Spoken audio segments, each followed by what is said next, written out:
When the party was nice, the party was bumping. Yippee-yi-yo, and everybody having a ball. Yippee-yi-yo, I tell all the fellas stop the name calling.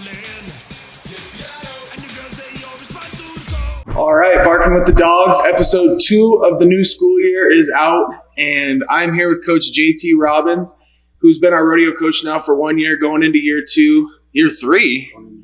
Year 3. I even miscounted. I can't believe it's been that long.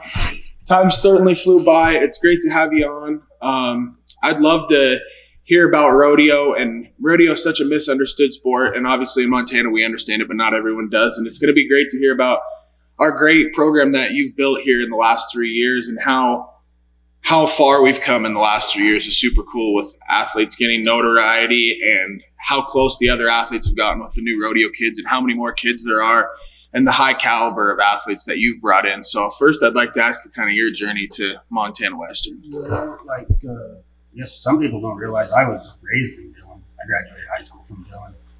I went to, obviously, high school rodeo from out of here, and then got recruited to a junior college in Texas. And so that's where I started college rodeo, was in Texas. And then transferred back to Western, be closer to family, and then rodeo for everybody else. It was great. And then from there, went on rodeo professional for probably 15 years. And then had kids, and now I'm here.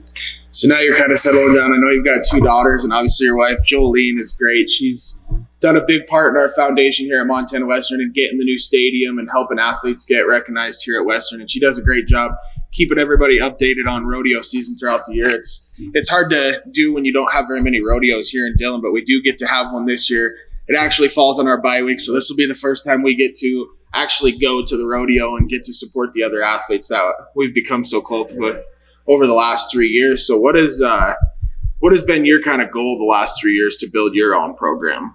You know, obviously the goal, just like with any sport, the ultimate goal is to win the last competition, to win the last rodeo, to win the national title.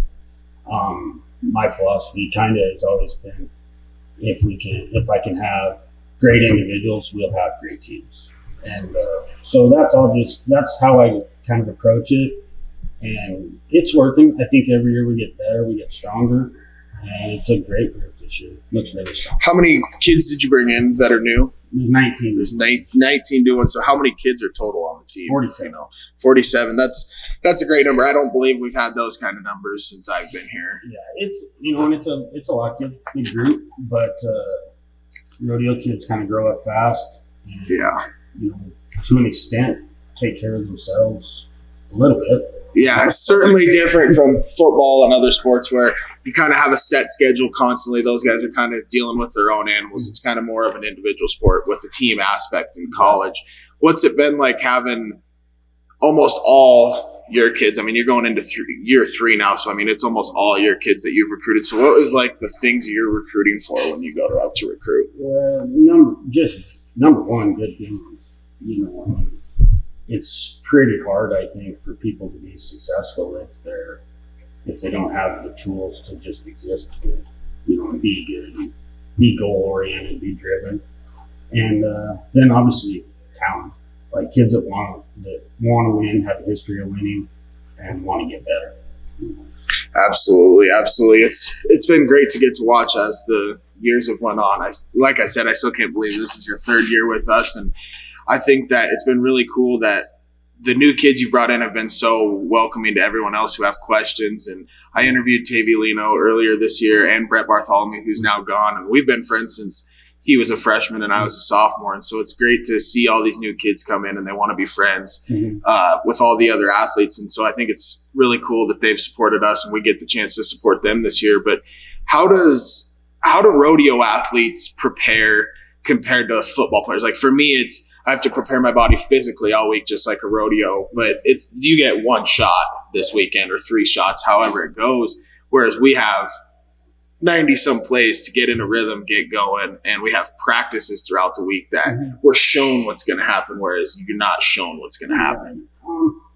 Well, I mean, obviously one of the big differences, there's so many different disciplines in rodeo. You have the rough stop, you have the men's time event, women's time event, and so every individual is obviously different. Probably the one thing about rodeo that people don't understand is it's so hard to prepare. You don't get to think. It happens too fast. And so all the practice, what you're doing is hopefully creating muscle memory to where you just react. Then when we get to the rodeo, if a kid falls into the second draw of the calf roping, he's going to know whether his calf went left, went right to an extent. But really, it's just, trying to practice in a way that's going to prepare you for game time, game speed situations. And so you can just react and be with it. And then a lot of the practice is geared towards keeping your horse sound, keeping them in shape. And so, because they're a huge part of it. So how exactly do rough stock kids practice for those coming events? How do they keep their body healthy enough throughout the week to assure that there's nothing holding them back going into Friday, Saturday, Sunday? So, like in the bronc riding and the bareback riding, we have we call them spur boards, but they're basically a stationary device that the individual just gets on and goes through the fundamentals of how a ride would go. And then we go and get on live bucking horses and bulls for practice also. And stuff. So that's probably one of the biggest challenges is to keep them guys healthy. Yeah. Because things happen. Yeah. But it's a great group. They try to stay in shape and work hard. And they also, like this weekend, most of the kids were entered in 4 different rodeos around the state of Montana. So just keep competing is the biggest thing. Yeah, absolutely. So how do you guys get those animals? Is it stock contractors that bring them from out of town, or is it people here local? Yeah. We have individuals stock contractors that live relatively close to here that they will either bring them here or we will go to them. Oh, you'll even go to them and they'll have their own little spot for you. So that's super cool. I think it's super cool for people on here that are watching. They're going to get to learn a lot about Montana Western Rodeo and kind of how things go. So I think kind of the last question I'd have for you is, what are your 3 best memories so far as Bulldog coach? So, when I was here rodeoing, probably just the team I was on, there was this is such a unique time for a college student. Probably, for example, when I got married, the guys that stood up for me were all on my college rodeo team. I feel like this is every good thing I had in my life was from my time here.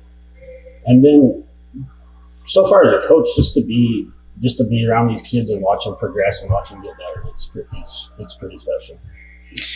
Yeah, it's awesome. It's been awesome to watch. Like I said, it's been awesome to see the rodeo team grow the last 3 years, and I think it's going to continue long after I'm here and probably long after you're here with setting the tone. And it was great getting to talk to you, and I know everyone's going to enjoy watching this. So thanks for watching. Thanks for coming on, Coach. Appreciate it.